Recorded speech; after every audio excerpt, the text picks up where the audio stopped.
안녕하세요. 나는 100만원으로 크루즈 여행 간다 저자 권마담입니다. 오늘은 제가 경험자로서 내게 딱 맞는 크루즈 객실을 고르는 방법에 대해서 꿀팁들을 알려드릴까 합니다. 실제로 크루즈 여행 객실은 4종류로 크게 나누어져 있지만 여러분이 예약을 하게 되면 그 평면도를 보면서 예약을 하기 때문에 남은 호수를 보고 그 위치까지 알 수가 있어요. 그럼 막상 고르려고 하면 이게 좋은지 저게 좋은지 잘 모르세요. 그래서 저한테 항상 여쭤보거든요. 그러면 제가 경험에 의해서 좀 더 좋았던 객실에 대해서 알려드릴까 합니다. 크루즈 여행은 비행기 좌석을 보면서 우리가 지정을 할 수 있는 것처럼 객실을 미리 예약을 할 수가 있습니다. 그렇다면 여러분들이 가격을 먼저 인사이드, 오션뷰, 발코니, 스위트룸을 고르시고 선정을 하게 되면 인사이드를 예약을 했다면 거기에 남아있는 객실을 여러분들에게 보여주게 됩니다. 그럼 층수별로 6층에 몇 개, 7층에 몇 개, 10층에 몇 개, 13층에 몇 개 이런 식으로 남아있는 객실을 보고 예약을 하실 수 있으세요. 그래서 평면도를 실제로 보여주거든요.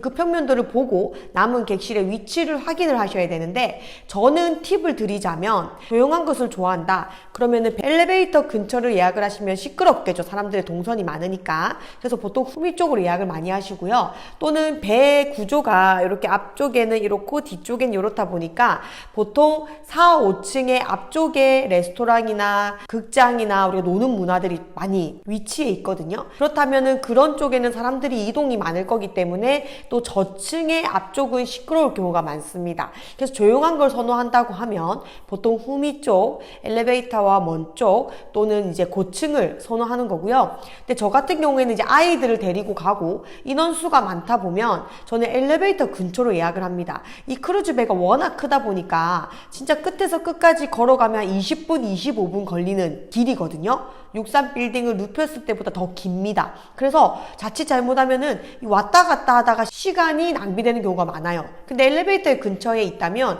각자 층수가 다르더라도 각자 6층, 8층, 10층 이렇게 엘리베이터 근처에 모여 있다면 엘리베이터로 바로바로 이동하면서 이런 사람들이 많을 때는 만나기가 좋고, 아이들이 있을 때는 이렇게 다리가 아프고 빨리 지치고 이럴 때는 바로 입출입이 빨리빨리 가능하니까 저는 지금까지는 계속해서 엘리베이터 근처를 선호하고 있습니다. 근데 저는 만약에 저 혼자 간다면 저는 후미의 고층을 할 것 같아요. 조용하고 객실에서 이렇게 있는 시간을 잘 보내는, 책도 쓰면서 이런 여유를 보낼 것 같은데요. 그게 아니라 일행이 많다면 엘리베이터 근처를 하시는 것을 추천드립니다. 그리고 예산에 맞는 객실을 선택하셔야겠죠. 여러분들이 알고 있다시피 인사이드가 가장 저렴하고 그 다음에 바다가 보이는 오션뷰, 그 다음에 문을 열고 나갈 수 있는 발코니 룸이 있는 곳, 그 다음에 스위트룸, 이 가격이 각각 다르기 때문에 여러분이 예산이 가장 중요하다. 특히 많은 분들이 이동할 때는 가족들이 단체로 가다 보면 예산이 중요하죠. 그럴 경우에는 예산에 맞게끔 객실을 고르시면 됩니다. 객실의 사이즈도 고려해 보세요.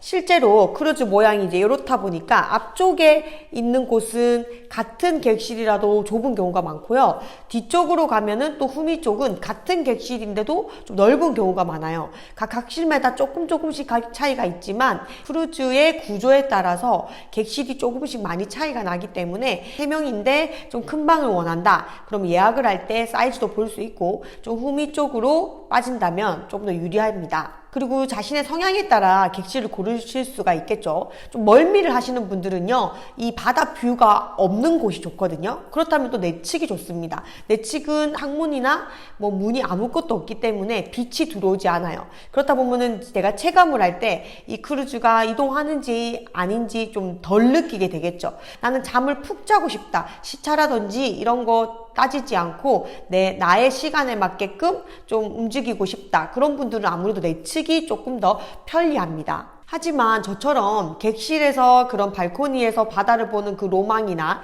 조식을 조금 확 트인 데서 누리고 싶다, 이제 이런 분들은 발코니 정도 하시면 조식을 배달시켜면서 커피 한잔 하는 그 낭만을 느끼실 수가 있습니다. 그리고 실제로 스위트룸을 예약하시는 분도 많은데요. 스위트룸의 장점이 많은 혜택들도 많지만 좀 3인, 4인, 5인까지 가능한 경우도 있고 6인까지 가능한 스위트룸도 있습니다.